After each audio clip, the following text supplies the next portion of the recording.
My brother, Liam, told me I wasn't invited to the wedding I paid for, smirking that I'd embarrass his new, rich family. He said I should know my place.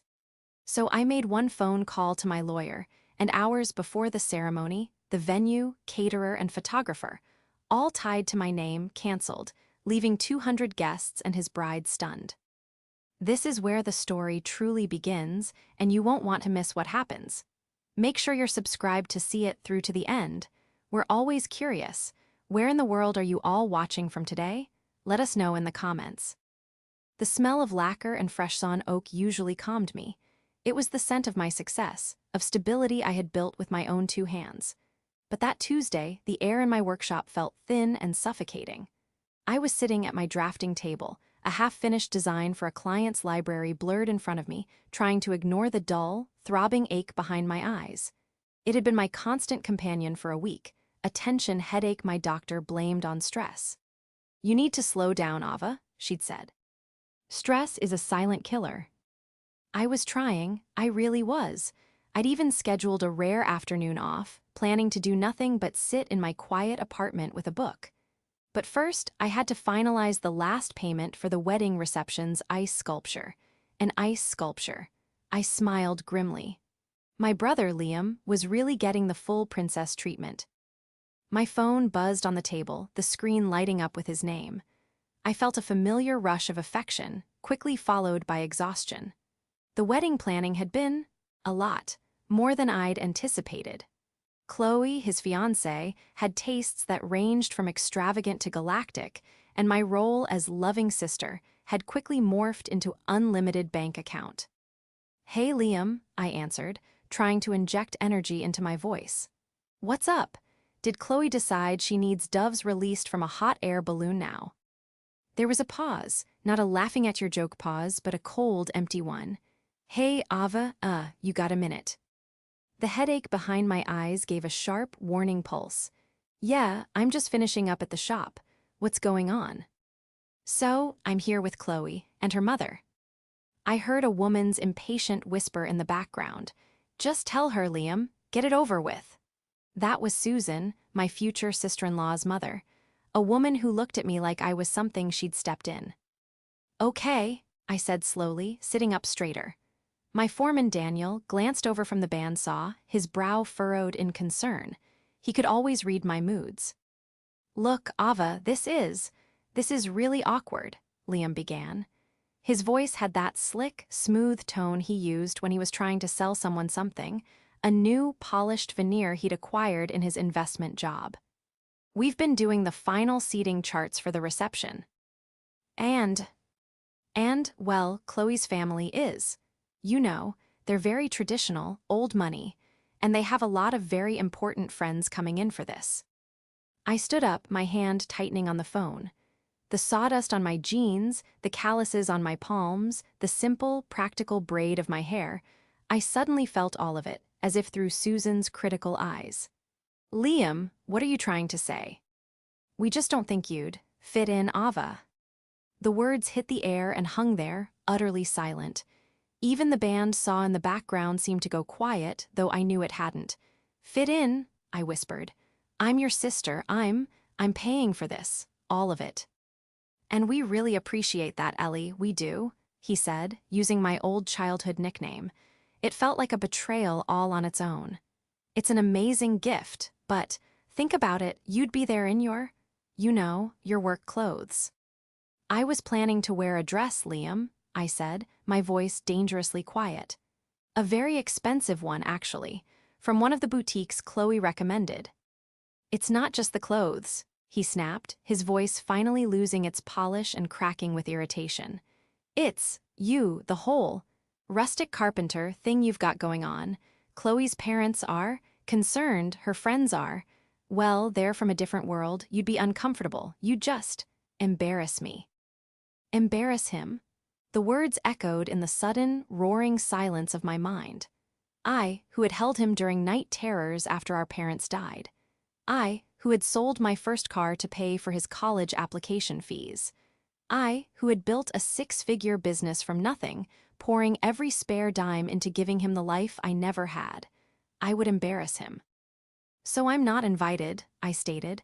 It wasn't a question. "It's just better this way," he said, and I could hear the smirk in his voice, the arrogant relief of getting a distasteful task done. "You're a great sister, but this is a different league now. You've got to know your place, Ellie, just know your place." The line clicked dead. He'd hung up on me. I stood motionless, my phone still pressed. To my ear, the smell of oak and lacquer turned sour in my throat. Daniel was walking toward me, his face a mask of worry. "Ava, what's wrong? You look like you've seen a ghost."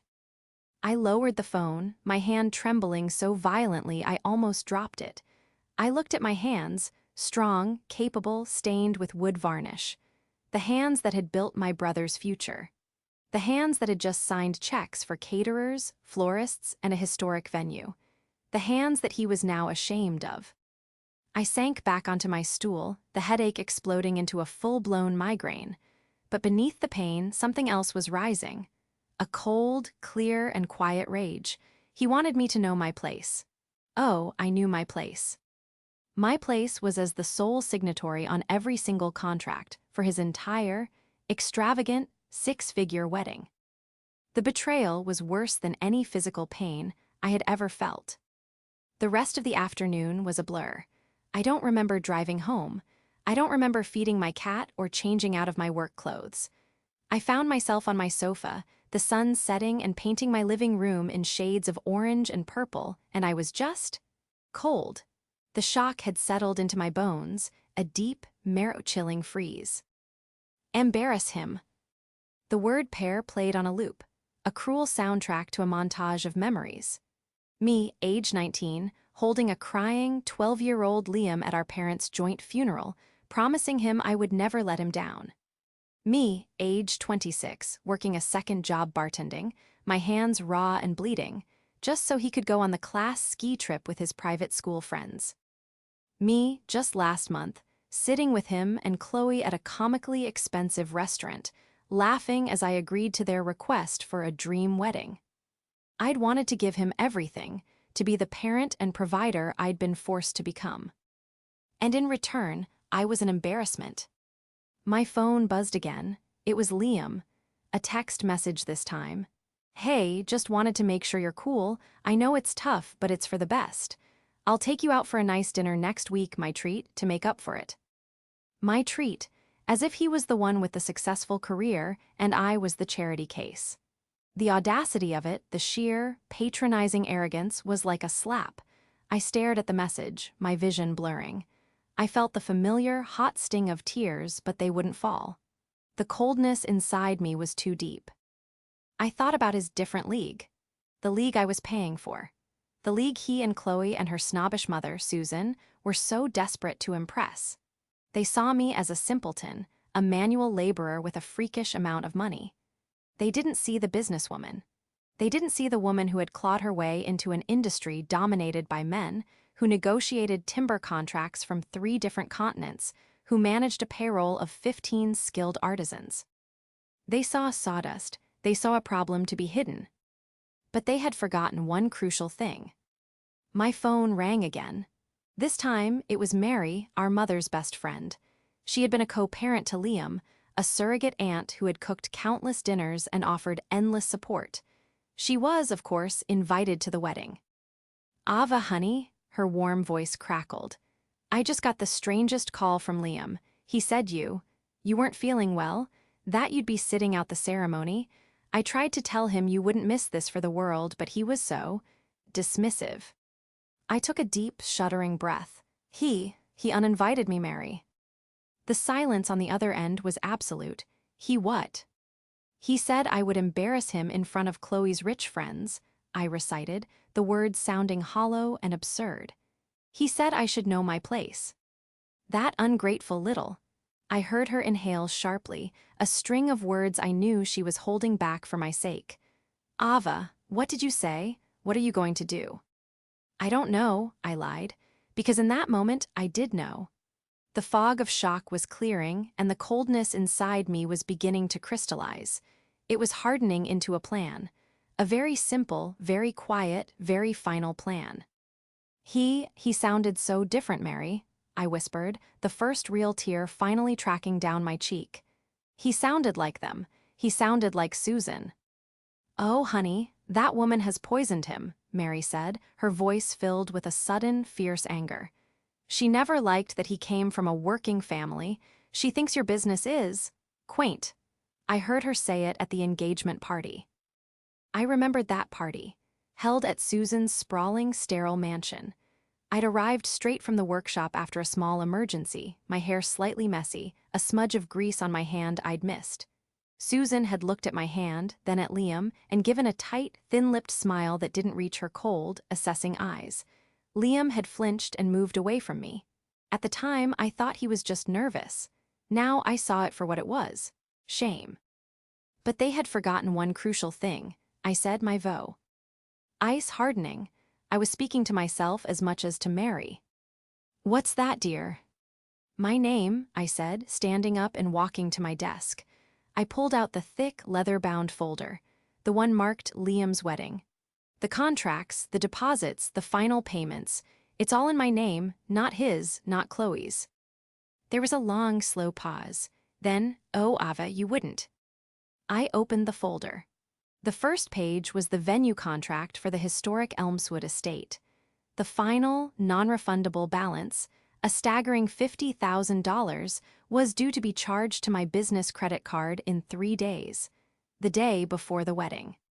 "He told me to know my place," I said, my voice flat.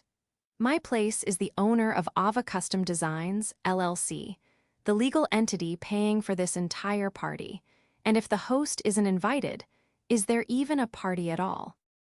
I didn't need to be a silent killer like my stress. I just needed to be a businesswoman. Liam wasn't always like this. That was the part that hurt the most. The brother I knew, the boy I'd raised, was sweet, a little goofy, and deeply affectionate.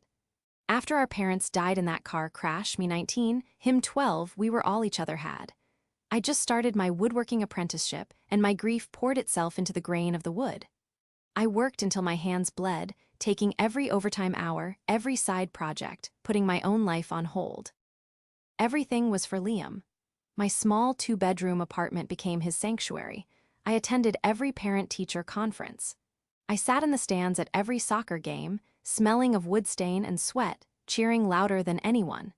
When my business finally took off, the first thing I did was set up a college fund for him. I paid for a top-tier private university, for his unpaid internships, for the sharp suits he needed to look the part for his first finance job. I never saw it as a sacrifice. I saw it as a duty, as love. I wanted him to have the easy, privileged life I never did.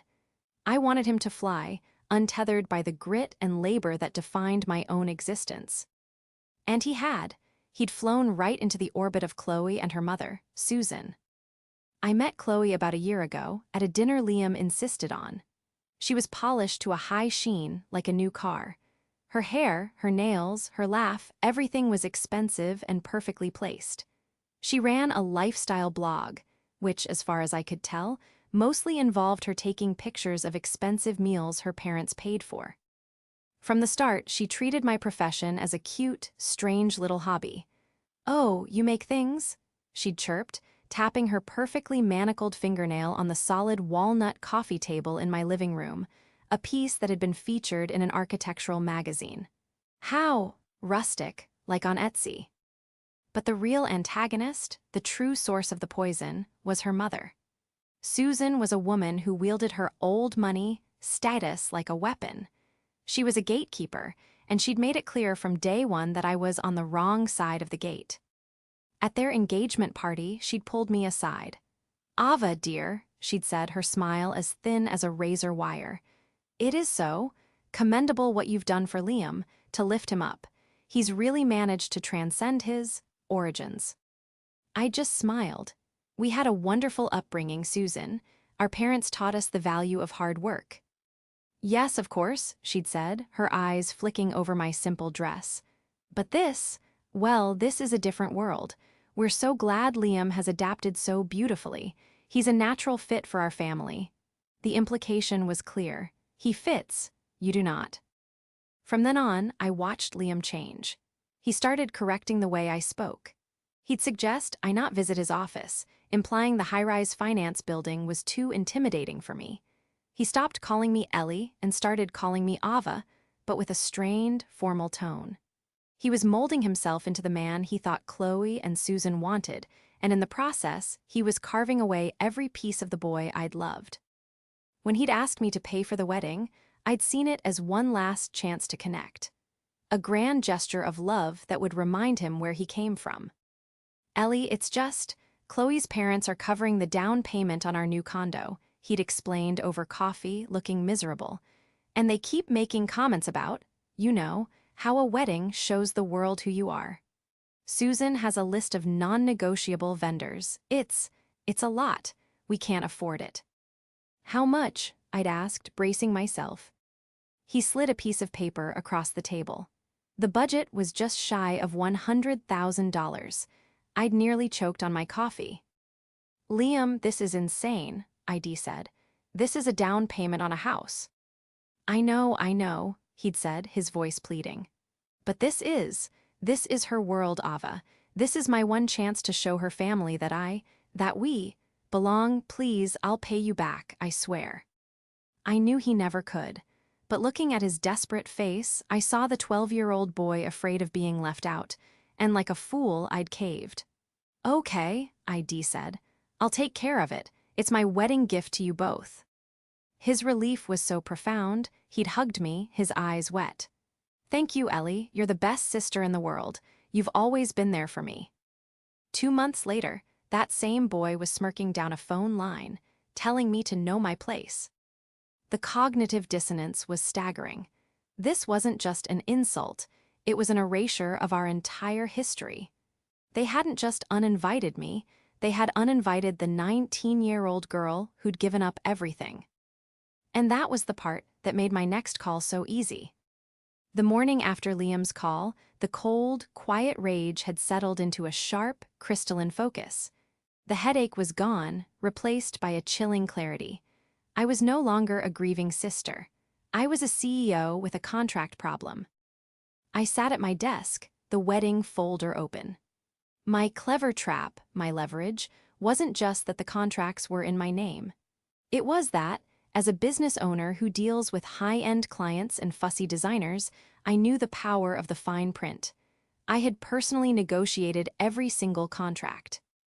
Liam and Chloe thought I'd just handed over a credit card. They had no idea I'd spent hours in meetings with the venue coordinator, the catering manager, and the photography studio. They wanted the best. I got them the best, and I'd secured them with the same ironclad agreements I used for my own business.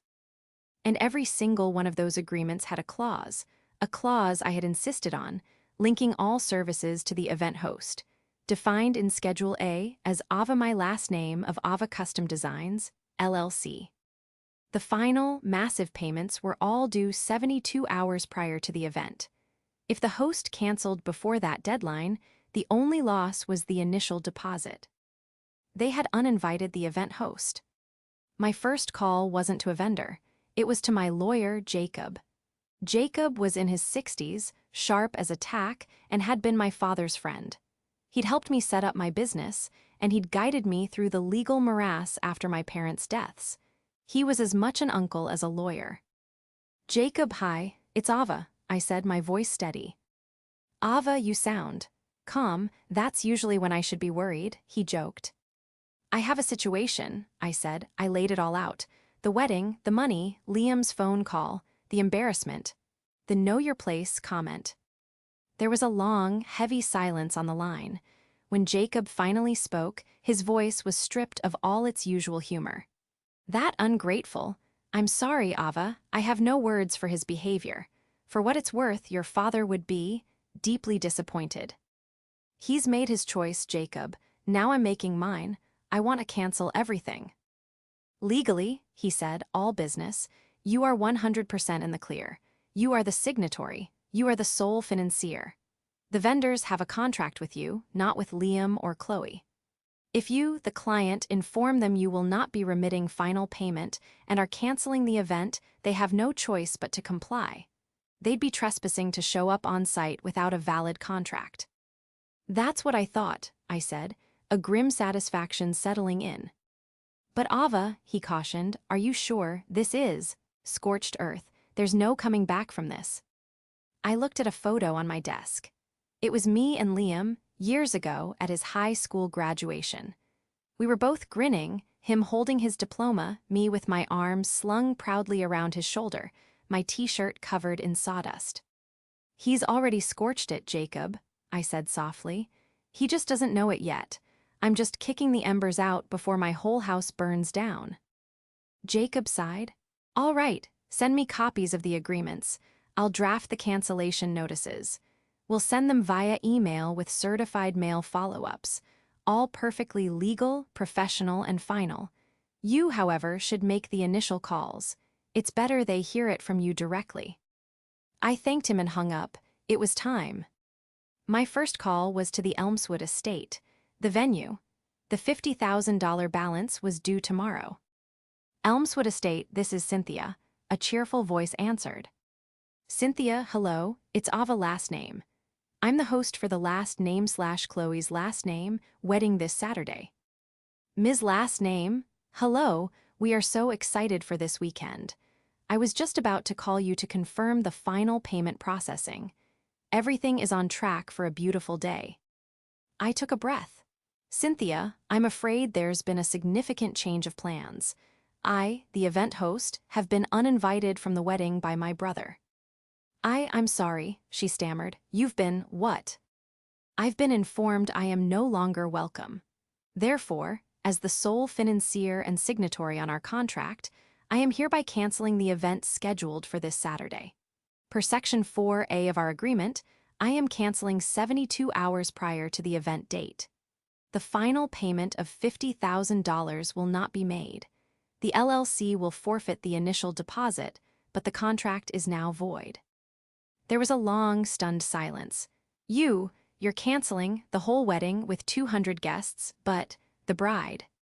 The bride and groom are welcome to secure the venue with their own funds, I said coolly. If they can remit payment to you by end of day today, I'm happy to sign a transfer. But I will not be paying for an event I am forbidden from attending. I've never, of course, Ms. Last Name, I'll have to inform our legal team, but yes, that is what the contract says. Oh my. My next call was to the caterer. Same conversation, same stunned silence. But we've already prepped the imported oysters. We have 20 pounds of filet mignon. I'm sorry for the loss of prep, I said, and I genuinely was. But my contract is with you, and I am canceling it. Liam and Chloe are not party to our agreement. Last, the photographer. A trendy, high-end artist who charged a small fortune. He was the only one who seemed to understand immediately. Let me guess, he said, his voice weary. Bridezilla's family. Worse, I said, groom's family, me. Say no more, contract is voided. Frankly, you just saved me a weekend of dealing with awful people. Thanks for the call, and kid, sorry, that stinks. By the time I hung up the last call, it was done. The whole $100,000 house of cards had been quietly, legally, and irreversibly disassembled. Liam and Chloe were currently walking around in a beautiful, expensive, and completely empty mirage. The wedding they were planning for, the one they had sold me out for, no longer existed. They just didn't know it yet. I spent the next 2 days in a strange state of limbo. I went to work. I signed invoices. I reviewed Daniel's new designs for a custom-built bar. On the surface, everything was normal. But underneath, I was vibrating like a plucked string. My phone was silent. Liam, clearly, was happy to have his problem, me, handled and out of sight. Mary called once, her voice laced with anxiety. Are you okay, Ava? Have you heard from him? I'm fine, Mary, I'd said, and no, not a word. The plan is in motion. The plan is complete, I replied. On Friday, the day before the wedding, the 72-hour deadline officially passed. My business credit card, which should have been groaning under the weight of nearly $80,000 in final payments, sat peacefully in my wallet. The silence from the vendors was absolute. The silence from Liam was, too. That evening, I was at home, trying to read a book when my phone erupted. It wasn't a call. It was a rapid-fire explosion of texts from Liam. Ava, call me now. The venue just called me. They said the wedding is cancelled. They said you cancelled it. What did you do? Call ME. This isn't funny. I stared at the messages, my heart hammering against my ribs. The cold, calculated CEO part of me was being shoved aside by the trembling, hurt sister. But I held firm. I didn't reply. A moment later, my phone rang. Liam, I let it ring, and it went to voicemail. He called back immediately. I let it ring again. On the fourth try, I finally picked up, but I didn't say anything. AVA, he screamed into the phone. His voice was raw, panicked. The slick, arrogant analyst was gone. This was the 12-year-old, terrified and lashing out. What did you do? What did you do? I just got off the phone with Cynthia from Elmswood. She said you canceled. She said you told her you weren't invited. Why would you say that? Was I supposed to lie, Liam? I asked, my voice terrifyingly calm. You were supposed to just let it go. You were supposed to be cool about it. I told you I'd take you to dinner. The sheer, staggering narcissism of that statement almost made me laugh. A dinner? You thought a $200 dinner would make up for humiliating me, for discarding me after I gave you everything. You're blowing this out of proportion, he shrieked. It was just a seating chart thing, a family dynamic you don't understand. Oh, I understand perfectly, Liam, I said, standing up. The book I was holding fell to the floor. I understand that you, Chloe, and Susan decided I was embarrassing trash. You were happy to take my money, but you couldn't bear the thought of my blue-collar presence tainting your perfect, high-society party. But you paid for it, he sputtered as if this was a trump card. You can't just take it back. The wedding is tomorrow. 200 guests are flying in. Chloe is. Her mother is. Ava, you have to fix this. Call T. Hem back, pay them. Do it now. No. The word was so quiet, but it hit him like a physical blow. What? What do you mean no? I mean no, I am not calling them. I am not paying them. The contracts are void. As I told Cynthia at the venue, if you and Chloe would like to secure their services, you are welcome to remit payment in full.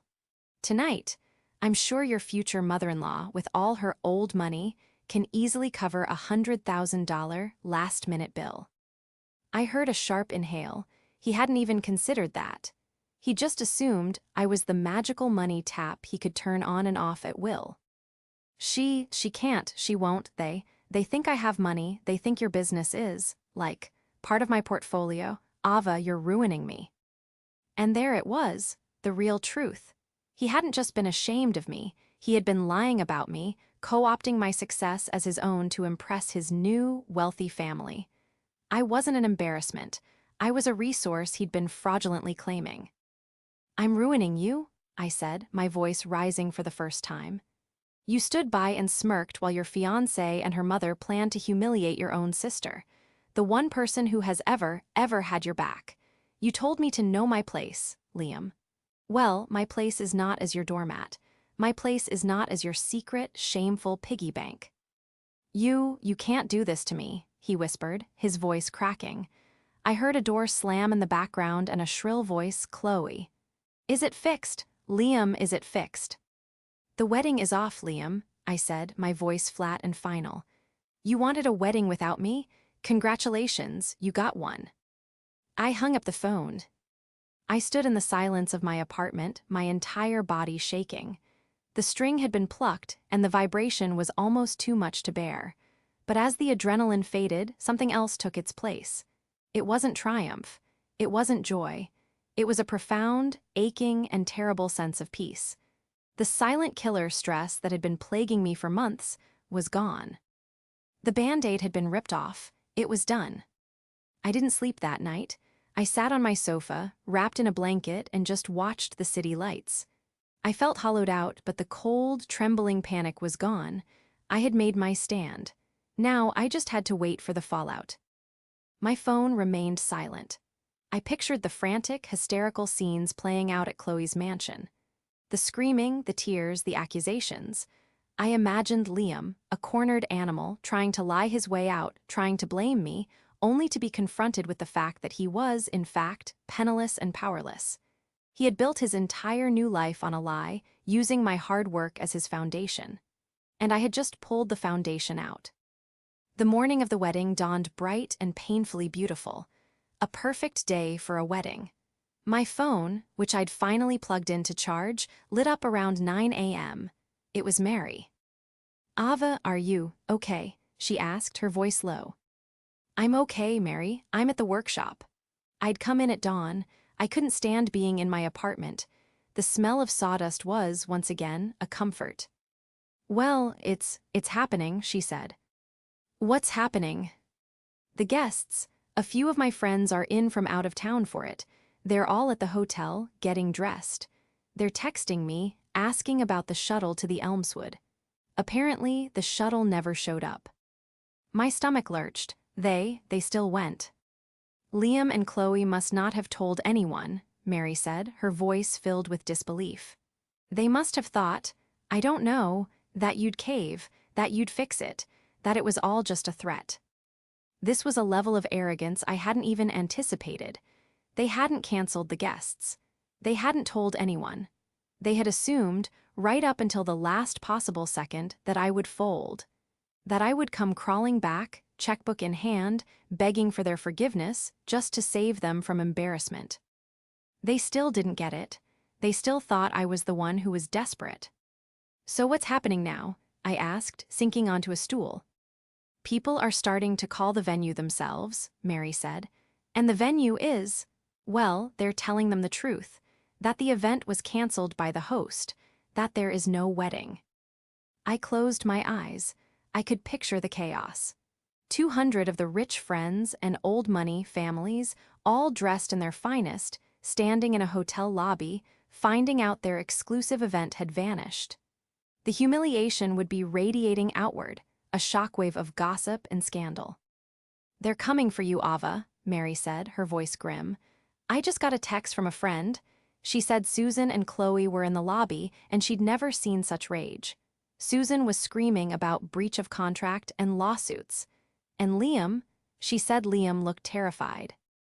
"Let them come," I said, my voice hard. "I'm at the shop. I'm not hiding." It was another hour before they arrived, an hour I spent with Dan. Eel, my foreman, quietly sanding a tabletop. He hadn't asked any questions, just gave me a solemn nod when I walked in, as if he knew. The screech of tires in my parking lot announced their arrival. A black, shiny Mercedes sedan pulled in so fast it kicked up gravel. The doors flew open. Liam stumbled out, his tuxedo comically askew. Chloe followed, her face a grotesque mask of tear-streaked makeup and fury. And then came Susan, her icy composure shattered, looking like a predator. They stormed into my workshop, the three of them, bringing a cloud of expensive perfume and toxic anger into my workspace. Daniel immediately stepped in front of me, holding a sanding block like a weapon. "It's okay, Daniel," I said, putting a hand on his arm. "I'll handle this." You witch," Chloe shrieked, pointing a trembling, perfectly manicured finger at me. "You ruined my day, my life." "I did nothing, Chloe," I said, my voice echoing slightly in the large, open space. "I simply withdrew my money. You're the one who thought it was a good idea to ban the person paying the bills." "You did this to humiliate me," Susan spat, stepping forward. Her voice was a low, dangerous hiss. "In front of everyone, our friends, our family, they're all at the hotel, they know. You will be hearing from our lawyers, you ungrateful blue-collar." "Don't," I said, my voice sharp and cold. "Don't you dare finish that sentence, Susan." I held up my phone and tapped the screen. A text message, the one from Liam. I'd screenshotted it. "Liam, your son-in-law-to-be, told me to know my place. And he's right, I do know my place. It's here in the business I built, which is apparently the portfolio you thought he had. Did you know that, Susan? Did you know your daughter's fiancé is? Well, he's broke. He lives in an apartment I co-signed for. He drives a car I helped him buy. The wealth you thought he was bringing to this marriage, it's me. It's my blue-collar money." Susan's face went from red to a ghostly, mottled white. She turned, slowly, to look at Liam.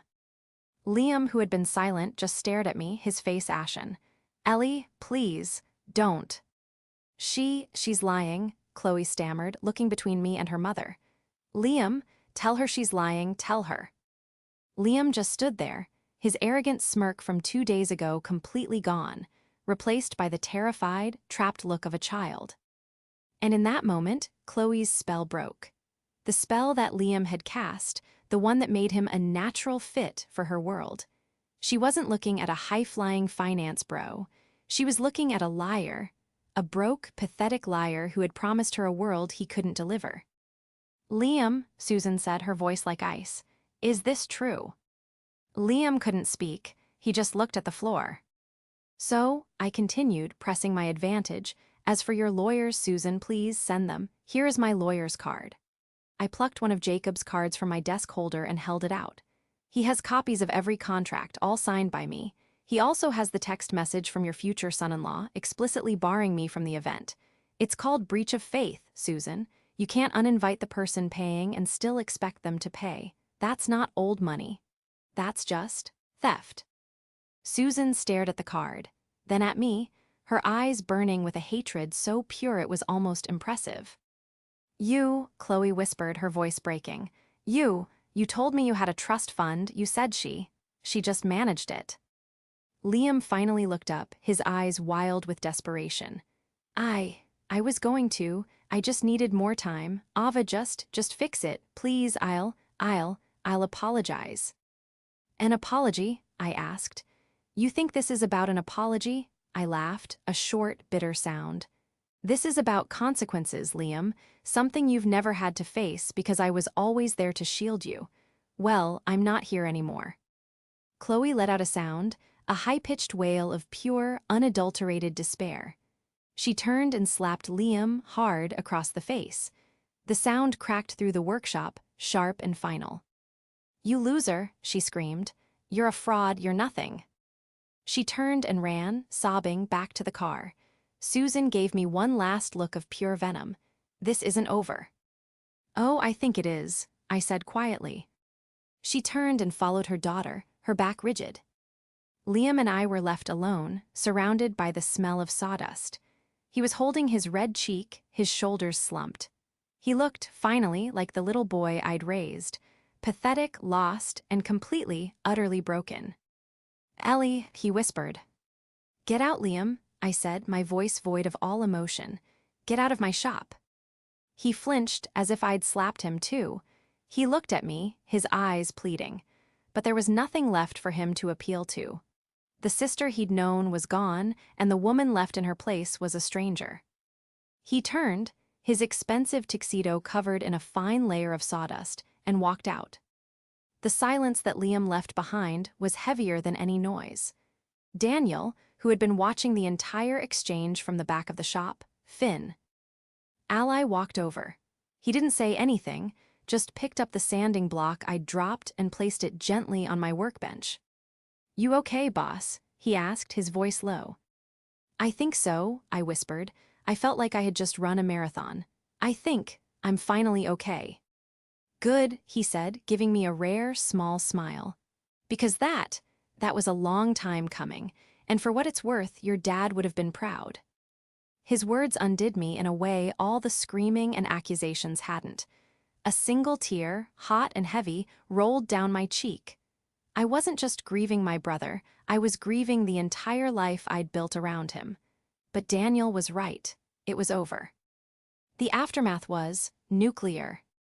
The public humiliation was more than Chloe and Susan could bear. The story spread like wildfire through their old money circle. 200 guests, a canceled, fully paid for by the sister wedding, a broke fiancé who had lied about everything. It was the scandal of the season. I'd expected a lawsuit. I'd braced for a long, ugly legal battle with Susan. But Jacob called me 2 days later, and I could hear the chuckle in his voice. "Well, Ava," he said, "it seems you're in the clear." I got one very angry letter from Susan's attorney, full of bluster and threats. I replied with a simple package, a copy of the venue contract, a copy of your bank statement showing all prior payments, and a high-resolution printout of Liam's Know Your Place text message. I haven't heard a peep since. So, that's it. That's it. They know they don't have a case. They're in damage control mode.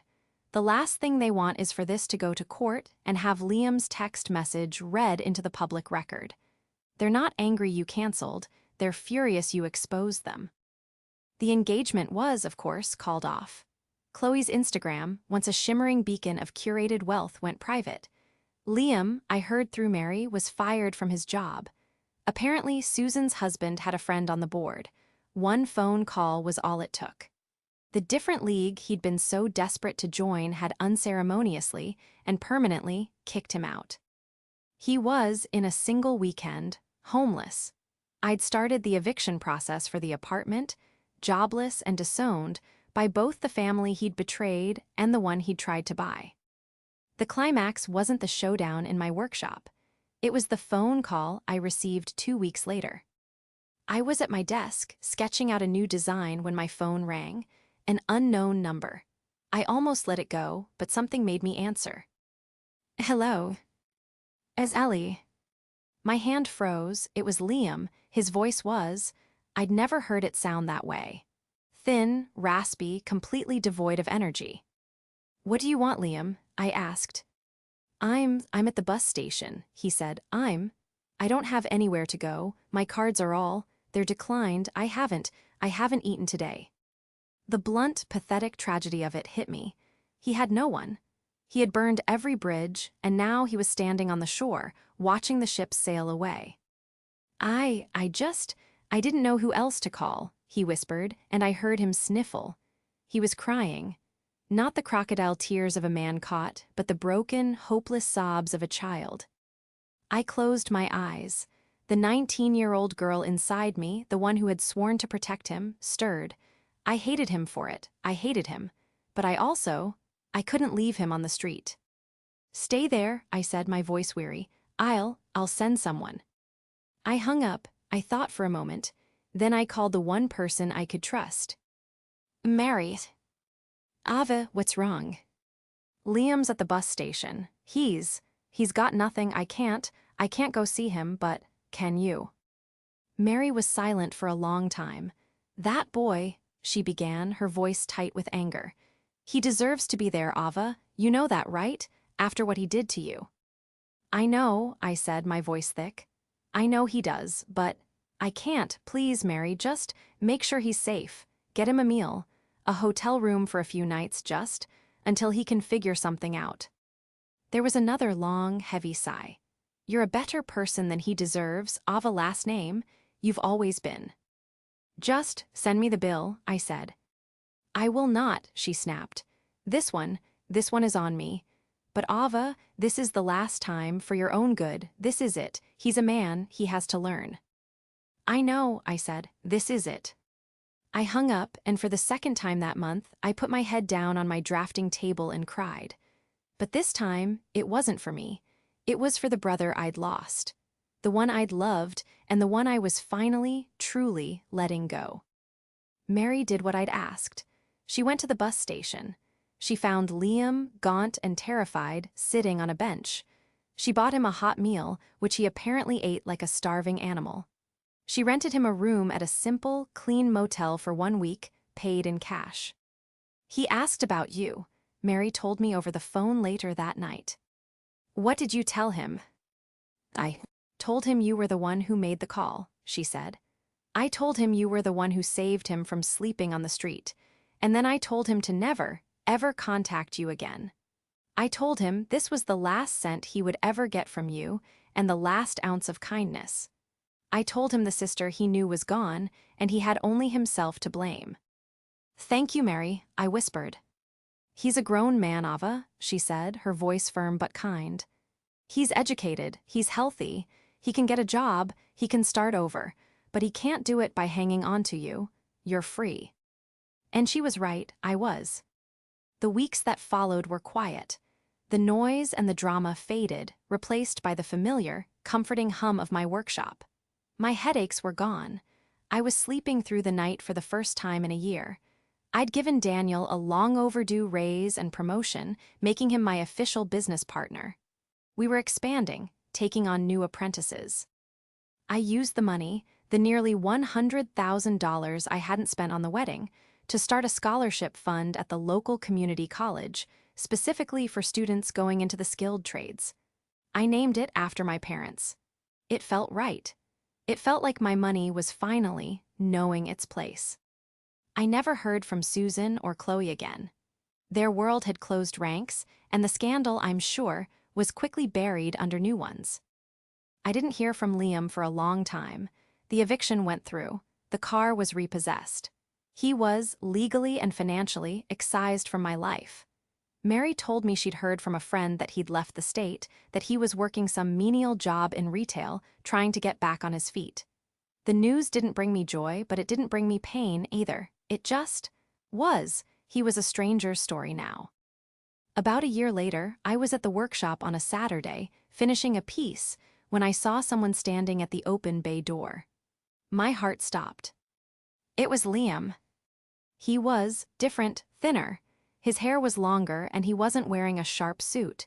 He was in simple jeans and a worn-out t-shirt. He looked, for the first time in years, like himself. He just stood there, on the edge of the property, not daring to step inside. "Hi, Ellie," he said, his voice quiet. I put down my chisel. I didn't say anything. I'm not here to ask for anything," he said quickly, holding up his hands. "I promise, I'm in town. I got a job at the lumber yard. It's hard work." He gave a small, self-deprecating smile, but it's honest. He looked down at his hands. They were calloused like mine. "I'm in a program," he said, not looking at me. I'm working on the arrogance, the lies. I wanted to say thank you." "For what?" I asked, my voice flat. "For not letting me get away with it," he said, finally meeting my gaze. His eyes were clear, and for the first time I didn't see the slick analyst or the sniveling child. I saw a man. You did the right thing, you showed me what I'd become, and I was a monster. I was a horrible, horrible person. To you, the only person who ever loved me." He was crying now, but silently, the tears just running down his face. "I don't expect you to forgive me, Ellie. I'll never forgive myself, but I wanted you to know that I'm sorry, and that I'm trying to be a good person, like you." I stared at him for a long time. The sister in me wanted to run and hug him. The CEO I'd become wanted to tell him to get off my property. I did neither. I just nodded, once. It wasn't forgiveness, it wasn't reconciliation, but it was an acknowledgement. He seemed to understand. He swiped at his face, nodded back, and gave me a shaky, watery smile. "Okay, I'll see you around Ava." He turned and walked away. I watched him go, my heart a heavy, complicated knot in my chest. I didn't know if I'd ever be able to trust him again, or if we'd ever be family. The wounds were too deep, the betrayal too complete. But as he walked down the street, no fancy car, no sharp suit, just a man going to his lumber yard job, I felt that last, cold knot of anger inside me finally dissolve. He was finding his own place. And I was at peace in mine.